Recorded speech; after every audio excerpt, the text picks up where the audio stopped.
Oh shit, आज पुन्हा late. काय माहिती हा आळस कुठून भरलेला आहे. रात्री वेळेत झोपलेली आणि आज तरीही लेट. इतके सारे मेल्स, एवढं सगळं कधी करणार आहेस तू? बाकीच्यांकडे बघ, कसं ऑन टाइम काम असतं त्यांचं. बस, आय एम डेड नाव. तुम्हालाही असं काही स्पेशल काम न करता थकवा जाणवतोय ना, आणि आराम करायचा विचार आलास तर बाकीचे आपल्यापेक्षा पुढे निघून जातील आणि आपण इथंच अडकून बसलोय याचं गिल्ट होतंय ना. तर याचा अर्थ असा नाही की तुम्ही आळशी आहात. आळस नाही तर काय आहे मग हे सांगते. याला म्हणतात बर्नआउट. आळस म्हणजे काम करायची इच्छाच नसते, आणि बर्नआउट म्हणजे काम करायची इच्छा तर असते पण आतनं एनर्जी एकदम झिरो.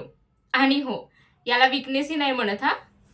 म्हणजे बरं मला सांग, प्रेशर कुकरमधनं सिट्टी काढल्यानंतर काय होतं? दाब वाढत जातो. एक्झॅक्टली.